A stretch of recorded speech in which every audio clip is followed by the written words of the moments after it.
Hello everybody, my name is Starrapter and welcome to my spoiler-free review for Solo, a Star Wars story. This is the second Star Wars standalone film, so before I get started, I just want to mention how I felt going to this movie. I was a little bit apprehensive because Phil Lord and Chris Miller were both fired as the directors from this film about 80% of the way through the production, so that's usually a bad thing. So they brought in Ron Howard, and him and his crew pulled it off because I thought this was a really fun, exhilarating Star Wars movie. So let's get into the plot without giving too much away. This is, for all intents and purposes, the origin story for Han Solo. So we see him as a young man, and we kind of see him grow throughout the film. And that's all I want to talk about because I just want to get into the positives for this movie. And that is, first off, the characters. So starting off with Alden Ehrenreich, who is being recast as Han Solo. That was another big hurdle for me, that I had to be comfortable with the portrayal of this character, obviously, because this is what this movie is about.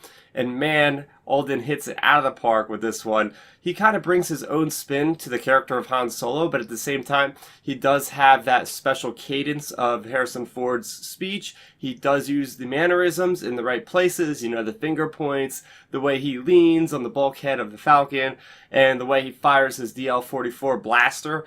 All these iconic kind of images start flooding in throughout this movie, and he just takes it and runs with it. Just an amazing job from Alden Ehrenreich. And talking about another legacy character that was revisited in this movie was none other than Lando Calrissian, played by Donald Glover. And from the first line I heard from this character, I was like, wow, he sounds just like Billy D. Williams. And he really presents this performance that is just so great compared to the great Billy D. Williams. There's also Chewbacca, who is played by Eunice Swantanamo, who also played the character in Force Awakens and The Last Jedi. He does a phenomenal job. Again, with Chewbacca, you can't tell that this wasn't Peter Mayhew, which is an amazing kind of thing to say about somebody who isn't the actual original actor. But then we have a whole bunch of newcomers to this movie. We have Beckett, and this is a character that has so many layers. It's sort of like the mentor to Han Solo. Then you also have Qi'Ra, played by Emilia Clarke. And man, I did not think of Daenerys at all while watching this, because that was something I was very worried about. When you cast these bigger name actors into a Star Wars movie, you kind of think that, oh, you might think of the other character from the other show, but she really brings it her own. And I just can't wait to see more of certain characters that are in this cast.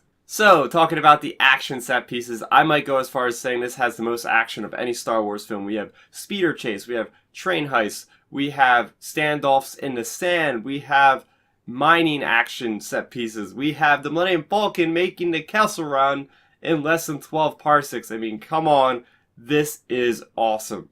And going off of the action set pieces, I will say that this is one of the best paced Star Wars movies to date. You start this movie off with a bang, and it doesn't slow down. It has just enough exposition to carry you through the story to make you follow it, but it just always presents itself with a new action set piece. And this is from the writer who wrote Raiders of the Lost Ark, Lawrence Kasdan. He also wrote this with his son, John Kasdan, and you could tell this definitely has a Raiders of the Lost Ark influence, because the way that this film kind of progresses from beginning to end. Something else that really hooked me was the small uses of CGI. This movie has like one or two characters that are made in CGI. The rest of them are all practical effects. They're all, puppetry. And that to me just harkens back to 1977. And we do have a lot of those legacy type species of aliens. Like we have Rhodians and Twi'leks, which is something that has been lacking from all of the recent Disney Star Wars movies, and it didn't make sense. So I was very happy to see all these people and just to feel like I was more or less back in that 1977 era of Star Wars. And the connections that this movie makes to the rest of the saga was very impressive. I mean, not just to the rest of the saga as far as films, but there are references to video games from the 1990s, as well as the Clone Wars, as well as Rebels. Like, if you are a hardcore Star Wars fan, listen up, because there are some serious deep cuts that characters just nonchalantly mention when they're having conversations. And that to me makes this world expanded. This is one of those Star Wars films,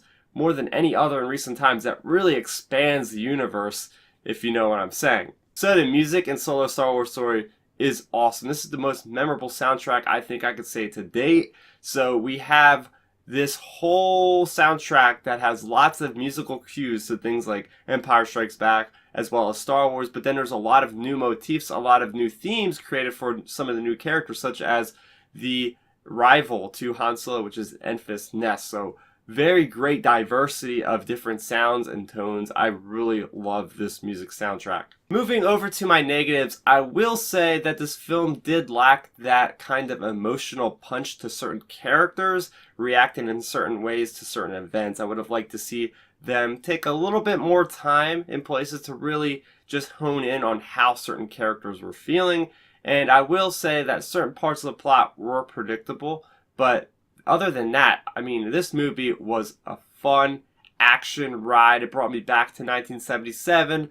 I really enjoyed it, and it's one of those movies that I think it's going to be one of the most rewatchable Star Wars movies of all time. But that being said, I'm going to give it an 8.5 out of 10. This film really surprised me, and I'll be honest with you, I would love to see more movies with Alden Ehrenreich's portrayal of Han Solo. Definitely go check this one out. If you guys like this movie, let me know in the comment section below. What did you think of it? Spoiler free. Let's talk about it, as well as please subscribe to the channel if you like this video. I have tons of other Star Wars content. I'll be talking about Solo, a Star Wars story, for a long time on this channel. So come back, subscribe to the channel. That way you'll never miss another video. My name is Starrapter. Thank you for watching, and may the Force be with you always. Thanks for checking out the video. Please hit that thumbs up symbol. It helps me know that I'm making content that you guys enjoy. And if you enjoyed this video, I also include 2 videos down below you guys should check out. And please consider subscribing to this channel. It helps support me, and it notifies you guys of when I get new videos up on the channel. You can also contact me on Twitter, Facebook, and Instagram at Starrapter.